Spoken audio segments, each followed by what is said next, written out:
இனிமையான நண்பர்களே, அன்புள்ளம் கொண்ட சொந்தங்களே, அனைவருக்கும் வணக்கம். திமுக பாட்டாளி மக்கள் கட்சியுடன் கூட்டணி பேச்சுவார்த்தை நடத்தி வருவதாக ஒரு செய்தி வெளியாகி இருக்கிறது. அதே நேரத்தில் யார் வேண்டுமானாலும் கூட்டணிக்கு வாங்க, நாங்கள் சேர்த்து கொள்கிறோம் என்ற பரிதாபகரமான நிலையில் திமுக சென்று கொண்டிருக்கிறது. அதை பற்றி ஒரு செய்தி வெளியாகி இருக்கிறது. அந்த செய்தியை சற்று விரிவாக காண்போம். தமிழக சட்டமன்ற தேர்தல் நெருங்கி வரும் நிலையில் திமுக, அதிமுக மற்றும் நடிகர் விஜய் அவர்களின் தமிழக வெற்றி கழகம் ஆகிய கட்சிகளின் கூட்டணி வியூகங்கள் குறித்து அரசியல் வட்டாரங்களில் பல்வேறு யூகங்கள் எழுந்துள்ளன. தற்போதுள்ள அரசியல் சூழல் வரவிருக்கும் தேர்தலில் ஒரு புதிய திருப்புமுனையை ஏற்படுத்தக்கூடும் என அரசியல் பார்வையாளர்கள் கருதுகிறார்கள். முதலமைச்சர் மு.க. ஸ்டாலின் ஏற்கனவே வலுவாக உள்ள திமுக கூட்டணியை மேலும் பலப்படுத்த முனைப்பு காட்டி வருகிறார். இதன் ஒரு பகுதியாக அவர் OPS, பிரேமலதா விஜயகாந்த், பாட்டாளி மக்கள் கட்சி போன்ற இயக்கங்களுடன் கூட்டணி சம்பந்தமாக பேசி வருவதாக தகவல்கள் வந்து கொண்டிருக்கிறது.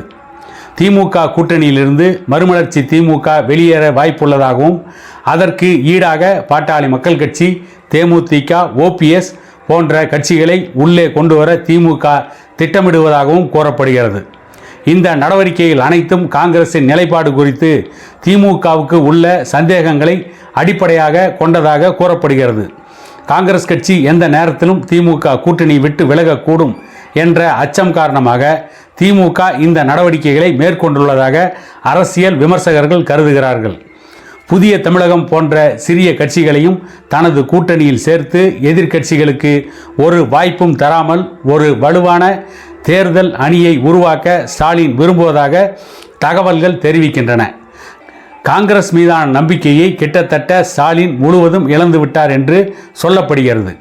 அதே நேரத்தில் நடிகர் விஜயின் தமிழக வெற்றி கழகம் தனது அரசியல் பயணத்தின் தொடக்கத்திலேயே காங்கிரசுடன் கூட்டணி அமைத்தால் அது பெரும் வெற்றியை தரும் என்று நம்புகிறது. விஜயும் காங்கிரசும் இணைந்தால் அது அதிமுக மற்றும் திமுக என இரு பெரிய திராவிட கட்சிகளுக்கும் கடுமையான சவாலாக அமையும் என்பதில் சந்தேகமில்லை. ஒருவேளை காங்கிரஸ் கட்சி விஜயுடன் கூட்டணி அமைக்க மறுத்தால் அவர் கடைசி நேரத்தில் பாரதிய ஜனதா கட்சி இல்லாத அதிமுகவுடன் கூட்டணி அமைப்பார் என்ற யூகங்களும் வலுப்பெற்று வருகிறது. இது அதிமுகவின் தேர்தல் களத்திற்கும் விஜயின் அரசியல் எதிர்காலத்திற்கும் ஒரு முக்கிய முடிவாக இருக்கலாம் என்று நம்பப்படுகிறது. தற்போது அதிமுக மற்றும் பாரதிய ஜனதா கட்சி கூட்டணி வலுவாக இல்லாத நிலையில் இருக்கிறது. சிறிய கட்சிகள் எதுவும் இக்கூட்டணியில் சேர ஆர்வம் காட்டவில்லை. மாறாக பல சிறிய கட்சிகளும் திமுகவை நோக்கியே சென்று கொண்டிருப்பதால் அதிமுகவின் கூட்டணி பலம் குறைந்து வருவதாக அரசியல் பார்வையாளர்கள் கருதுகிறார்கள். எது எப்படி இருந்தாலும் தேர்தல் நெருங்கி வரும் நிலையில் ஜனவரி மாதத்திற்கு பிறகுதான் ஒவ்வொரு கூட்டணியின் இறுதி வடிவம் மற்றும் தேர்தல் களம் குறித்த தெளிவான தகவல்கள் வெளிவரும். அதுவரை இந்த யூகங்களும் விவாதங்களும் தொடர்ந்து நீடிக்கும் என்று ஒரு ஊடகம் செய்தி வெளியிட்டிருக்கிறது. பாட்டாளி மக்கள் கட்சி தமிழக முதலமைச்சர் ஸ்டாலின் அவர்களுடைய திமுகவுடன் கூட்டணி பேச்சுவார்த்தை நடத்தியதா என்று கேட்டால் இன்று வரை இல்லை என்றே முக்கியமான செய்திகள் ஆதாரபூர்வமாக வருகிறது. முதலமைச்சர் ஸ்டாலின் அவர்கள் அப்போலோ மருத்துவமனையில் மருத்துவ சிகிச்சை பெற்று வீட்டிற்கு வந்து ஓய்வெடுத்து கொண்டிருக்கின்ற இந்த நேரத்தில் பாட்டாளி மக்கள் கட்சியின் நிறுவனரும் தலைவருமான மருத்துவர் ஐயா அவர்கள் முதலமைச்சர் ஸ்டாலினை தொலைபேசியில் அழைத்து அவருடைய உடல் நலம் குறித்து விசாரித்ததாகவும், அவர் உடல் நலம் வெகு விரைவில் தேறி அவர் எப்பொழுதும் போல் சர்வசாதாரணமாக அரசு அலுவல்களை கவனிக்க வேண்டும் என்று வாழ்த்தியதாகவும் தான் ஒரு செய்தி வெளியாகி இருக்கிறதே தவிர பாட்டாளி மக்கள் கட்சி எந்த இடத்திலும் திமுகவுடன் கூட்டணி பேசியதாக அதிகாரப்பூர்வ தகவல்கள் எதுவும் இல்லை. அதே நேரத்தில் பாட்டாளி மக்கள் கட்சி மருத்துவர் ஐயா தலைமையில் இயங்கிக் கொண்டிருக்கின்ற இந்த இயக்கம் அதிமுகவுடனும் கூட்டணி பேசியதாக எந்த அதிகாரப்பூர்வ தகவல்களும் இல்லை.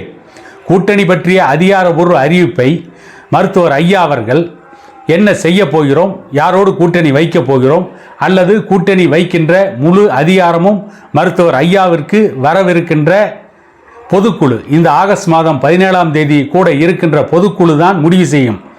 அந்த பொதுக்குழு தான் டாக்டர் ஐயா அவர்களை கூட்டணி யாரோடு அமைக்க வேண்டும் என்பதை கேட்டுக்கொள்ளும் அல்லது யாரோடு கூட்டணி அமைப்பது என்பதை பற்றிய முன்னேற்பாடுகளை அதிலிருந்து தான் துவங்குவார்கள் என்று சொல்லப்படுகின்ற இந்த சூழ்நிலையில் திட்டமிட்டே சில ஊடகங்கள், இன்னும் சிலர் சமூக வலைதளங்களில் பாட்டாளி மக்கள் கட்சி அதனுடைய நிறுவனர் டாக்டர் ஐயா அவர்கள் திமுகவோடு கூட்டணி வைக்க துடிக்கிறார் என்று தொடர்ந்து சில தவறான பிரச்சாரங்களை செய்து கொண்டிருக்கிறார்கள்.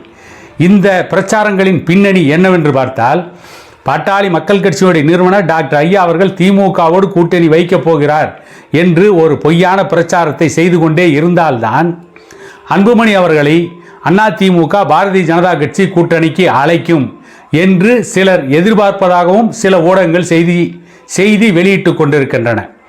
இப்படி பாமக யாருடன் கூட்டணி வைக்கப் போகிறது என்று பாட்டாளி மக்கள் கட்சியுடைய நிறுவனர் டாக்டர் ஐயா அவர்களே முடிவு செய்யாமல் இருக்கிறார். ஆனால் இவர்கள் பாட்டாளி மக்கள் கட்சி யாரோடு கூட்டணி வைக்கப் போகிறது என்றெல்லாம் தொடர்ந்து ஒரு யூகங்களை மட்டுமே ஊடகங்களில் வெளியிட்டு கொண்டிருக்கிறார்கள். அதே நேரத்தில் திமுக கூட்டணியில் இருக்கின்ற மறுமலர்ச்சி திமுக ஒன்று மிகப்பெரிய வலிமையான கட்சி கிடையாது. அந்த கட்சி தனித்து போட்டியிட்டால் எந்த தொகுதியிலும் டெபாசிட் கூட வாங்க முடியாது. அதே நேரத்தில் அவர்கள் தனித்து போட்டியிடுவதற்கு மறுமலர்ச்சி திமுக தயாராக இல்லை.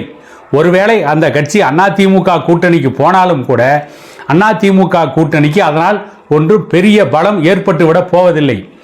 இப்பொழுதே மறுமலர்ச்சி திமுக எந்த வலிமையும் இல்லாத பொழுதே இரண்டாக உடைந்து விட்டது. அந்த கட்சியில் கடைசியாக இருந்த திமுகவிலிருந்து வெளிவந்த சீனியர் தலைவர் மல்லை சத்யாவும் மறுமலர்ச்சி திமுகவை விட்டு வெளியேறிவிட்டார். இப்பொழுது அந்த கட்சியில் இருப்பது வைகோ, இன்னும் ஒரு 10-20 பேர் தான் இருக்கிறார்கள். அவர்கள் எந்த கூட்டணியில் இருந்தாலும் அதனால் எந்த பாதிப்பும் ஏற்பட போவதில்லை. இன்னொன்று, தமிழ்நாட்டில் காங்கிரஸ் கட்சி எப்பொழுதும் வலிமையாக இல்லை. 1967 தோற்ற காங்கிரஸ் கட்சி தொடர்ந்து தேய்ந்து கொண்டே வந்திருக்கிறது. அது வளரவே இல்லை. இப்பொழுது மிகவும் நலிவுற்று இருக்கிறது. காங்கிரஸ் கட்சி எந்த கூட்டணிக்கு போனாலும் அந்த கூட்டணியால் காங்கிரஸ் கட்சிக்குத்தான் லாபமே தவிர, ஒருவேளை அதிமுக கூட்டணிக்கு காங்கிரஸ் கட்சி போனால் கூட ஆனால் அதிமுக கூட்டணிக்கு ஒரு வலிமையான வெற்றி ஒன்றும் கிடைத்துவிட போவதில்லை, அல்லது அதிமுக கூட்டணியும் வலிமையாக இருந்துவிட போவதில்லை. அப்படி காங்கிரஸ் கட்சி அதிமுக கூட்டணிக்கு ஒருவேளை போகின்ற பொழுது பாரதிய ஜனதா கட்சி வெளியேறலாம். நடிகர் விஜயுடைய கட்சி அதிமுகவோடு கூட்டணி வைத்தால் அந்த கூட்டணியில் காங்கிரஸ் கட்சியும் இருந்தால் அதிமுக கூட்டணி வலிமையான கூட்டணியை போல ஒரு தோற்றம் வேண்டுமானால் உருவாக்கலாமே தவிர, ஒரு தோற்றத்தை உருவாக்கி மக்கள் மத்தியிலே நாங்கள் தான் வெற்றி பெறப் போகிறோம் என்று ஒரு பிரச்சாரத்தை வேண்டுமானாலும் செய்யலாமே தவிர, அதிமுகவை தாண்டி மிகப்பெரிய ஓட்டு வங்கி காங்கிரஸ் கட்சிக்கும் இல்லை, நடிகர் விஜயுடைய தமிழக வெற்றி கழகத்திற்கும் இல்லை. விஜய் கட்சிக்கு இன்னும் தமிழகத்தின் 90% கிராமங்களில் அமைப்பே கிடையாது. ஒரு கிராமங்களில் ஒரு 4-5 பேர் இருக்கிறார்கள். ஒவ்வொரு கிராமத்திலும் விஜய் கட்சிக்கு ஒரு 4 ஓட்டுகள் கிடைக்கும். அதை வைத்து எப்படி அதிமுக வெற்றி பெற முடியும்? ஆனால் இந்த ஊடகங்கள் மட்டும்தான் தொடர்ந்து விஜய் கட்சி வலிமையாக இருப்பதாக பல்வேறு செய்திகளை பரப்பி கொண்டிருக்கிறார்களே தவிர, உண்மையிலேயே விஜய் கட்சிக்கு இருப்பது வளர்ச்சி அல்ல, வீக்கம்தான். பாட்டாளி மக்கள் கட்சிக்கென்று ஒரு 70 தொகுதிகளில் 60,000 ஓட்டிலிருந்து 20,000 ஓட்டுக்கள் வரை இருக்கிறது. சொல்லலாம், பாட்டாளி மக்கள் கட்சி இப்பொழுது மருத்துவர் ஐயா பக்கம் ஒரு அணி இருக்கிறது, அன்புமணி பக்கம் ஒரு அணி இருக்கிறது என்று சொல்லலாம்.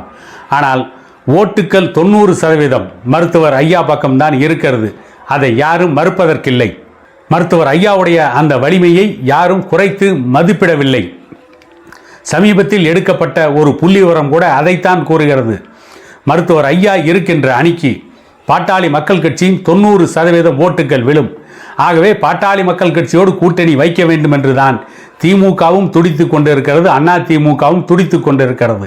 ஆனால் பாட்டாளி மக்கள் கட்சியிலிருந்து இதுவரை எந்த அதிகாரபூர்வ அறிவிப்பும் வெளிவரவில்லை. சில ஊடகங்கள் தான் திட்டமிட்டு இப்படிப்பட்ட ஒரு செய்தியை மக்கள் மத்தியிலே பரப்பி கொண்டிருக்கிறார்களே தவிர, பாட்டாளி மக்கள் கட்சி கூட்டணி வைக்கின்ற பொழுது மருத்துவர் ஐயா அவர்கள் பகிரங்கமாக அதிகாரபூர்வமாக அறிவிப்பார். அதுதான் சரியான அறிவிப்பு, அதுதான் அதிகாரபூர்வமான அறிவிப்பு.